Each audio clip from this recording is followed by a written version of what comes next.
મને ઓફિસ પર આમંત્રણ આપવા આવ્યા હતા પ્રદીપભાઈ, ત્યારે મેં કીધું કે આ અમારી માતૃ સંસ્થા છે, તમારે તો 90% દવાઓ મેડિકલ શોપમાં નહીં જવું પડે, આપણે આનો ઉપયોગ કરીએ આવ્યો અને મને બોલવાની તક આપી. આપ સર્વેનો ખૂબ ખૂબ આભારી છું.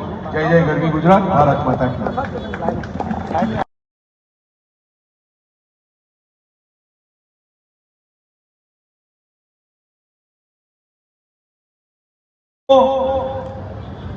વિશ્વ હિન્દુ પરિષદ ના પદાધિકારીઓ, આમ તો મારા બધા મિત્રો છે, કારણ કે વિશ્વ હિન્દુ પરિષદ ધર્મ પ્રચાર ગુજરાત પરિભ્રમણ ગુજરાતની બોર્ડરો ઉપર રહે છે.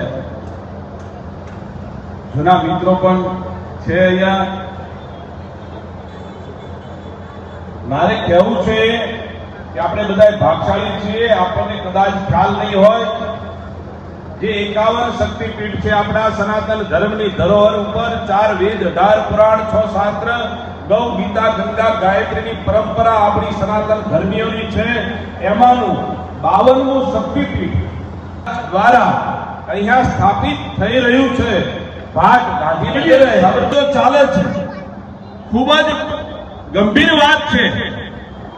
કચ્છથી માંડી દક્ષિણ ગુજરાતની અંદર, આ ગુજરાતની અંદર કચ્છમાં 97 નદી, મધ્ય ગુજરાત ગૌ માતાના આયામમાંથી અને વિશ્વ હિન્દુ પરિષદ તરફથી યુનિટ ખોલવામાં આવ્યું છે સ્વદેશી અપનાવવાને લગતું. તો મોદી સાહેબના જે વિચારો છે એના અનુસંધાને કંઈક યુનિટ ખોલવામાં આવ્યું છે. તો મણિનગરની જનતાને અને ગુજરાતની જનતાને શું સંદેશ આપે? આજે ખૂબ પવિત્ર દિવસ, વિશ્વ યોગા દિવસ છે.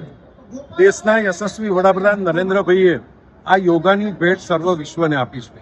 યોગા હોય, ગૌમૂત્ર હોય, આપણા સંસ્કારો હોય, એ ઋષિ મુનિઓના સમયથી ચાલતા આવ્યા છે. પરંતુ આપણા કમનસીબે આઝાદી પછી 70 વર્ષ સુધી આ બધું જ ક્યાંક ભંડારાઈ ગયું હતું, ભૂલાઈ ગયું. માન્ય મોદી સાહેબે યોગાને અને ગૌ ઉત્પાદનો તથા મિલેટ્સને મહત્વ આપી અને લોકોને એક સંદેશો આપ્યો છે કે આ વસ્તુઓનો ઉપયોગ કરવાથી માણસનું મન અને તન બંને સારા રહેશે. આજે વિશ્વ હિન્દુ પરિષદ દ્વારા અહીંયા જે કંઈ આ સ્ટોરનું સ્ટોર ખોલવામાં આવ્યો છે, એમાં હું મણિનગરની અને અમદાવાદની જનતાને વિનંતી કરું છું કે આનો વધુમાં વધુ ઉપયોગ કરે.